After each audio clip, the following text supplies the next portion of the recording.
Salut, c'est Seb. Alors aujourd'hui, on va parler visa. Je vais te parler du visa étudiant.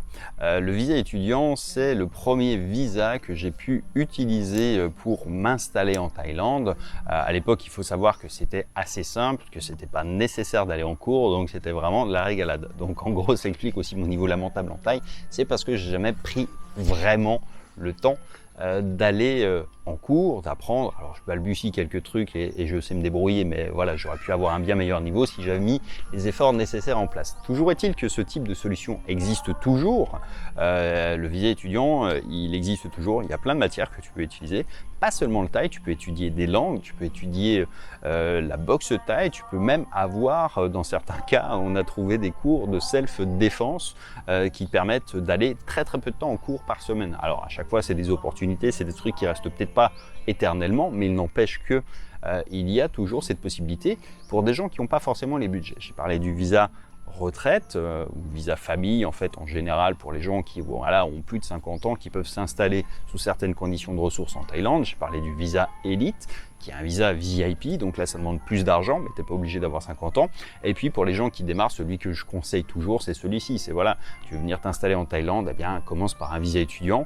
Alors oui, il y a des risques aujourd'hui qu'on te demande plus d'aller en cours parce que eh bien c'est beaucoup plus contrôlé qu'avant. Pourquoi c'est contrôlé? Parce qu'encore une fois, il y a eu beaucoup d'abus et qu'ils se sont aperçus à l'immigration qu'effectivement tout le monde faisait n'importe quoi, c'est-à-dire n'allait pas en cours et donc détourner un peu le visa. Il y avait des gens qui bossaient à côté et puis qui allaient pas en cours. Donc tout ça, ils mettent effectivement des freins à chaque chose, à chaque fois qu'ils s'aperçoivent que les gens abusent de certains privilèges. Donc c'est logique et ça veut dire que même si aujourd'hui tu trouves peut-être une école, on va te dire que voilà, faut aller juste 5 ou 10 heures en cours et que tu n'es pas obligé vraiment de venir, fais gaffe à ça parce que un agent d'immigration qui va voir deuxième année de visa étudiant et si tu connais pas 3 mots, si tu veux, ça va pas durer longtemps et puis tu vas te faire, pas blacklister, mais tu vas te faire, tu vas partir en voyage, tu vas repasser une frontière et puis on va te dire non merci monsieur quoi. Et c'est aussi simple que ça, donc faut comprendre les logiques, les mécaniques, pourquoi c'est fait, à quoi ça sert. Et donc oui, moi je le conseille à ceux qui n'ont pas de budget parce que ça vaut grosso modo, allez pour 1000 €, tu vas avoir tout compris ton visa pour un an. Donc tu vas pouvoir étudier certaines matières au choix, il y a des écoles de langue, mais pas seulement de langue, encore une fois, et je te mettrai un lien dans la description pour télécharger un petit rapport là-dessus. Tu vas pouvoir trouver des écoles un petit peu partout en Thaïlande et avec ça, eh bien, tu vas pouvoir t'installer. T'installer, ça veut dire que effectivement, tu pourras ouvrir un compte bancaire, tu vas pouvoir louer un appart sur de longue durée, tu vas pouvoir vraiment t'installer.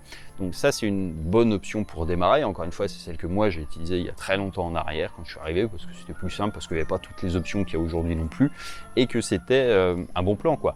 Aujourd'hui, c'est moins vrai dans le sens où il faut sacrifier un peu de son temps, un peu de son énergie. Attention, ça peut être sympa, hein, je dis pas, mais moi j'ai pas forcément ce type de disponibilité à mettre pour un truc qui est très secondaire dans ma vie de tous les jours, donc je le ferai sans doute un jour, mais pour l'heure j'ai pas le temps. Mais si tu es un passionné de boxe thaï par exemple, tu peux effectivement avoir un visa pour faire de la boxe thaï, donc tu vois que tu peux très facilement arriver à trouver des solutions. Donc ça c'est possible, encore une fois, et ça ne demande pas beaucoup de budget, simplement d'avoir une liste d'écoles, de savoir un peu voilà comment ça se passe, et puis tout ça je l'explique dans un rapport qu'on a préparé avec mon assistant, que tu peux télécharger encore une fois dans la description. C'est gratuit, ne t'inquiète pas. Autre petit point, dis-moi en commentaire si cette vidéo t'intéressait déjà, mets-moi un petit pouce bleu, abonne-toi à la chaîne si ce n'est pas encore fait, et puis n'hésite pas à me partager voilà, ton retour, si peut-être tu as un visa étudiant déjà, quelle matière tu étudies, ou si tu envisages de venir t'installer en Thaïlande, à quel visa tu penses, sachant qu'il n'y a pas il y a beaucoup d'options, mais finalement, il y en a assez peu qui sont applicables pour rester très longtemps, surtout si tu as des moyens financiers limités, on va pas se mentir. Donc si ça t'intéresse, n'hésite pas à me laisser tout ça en commentaire, et puis on se dit à très bientôt dans la prochaine. Ciao!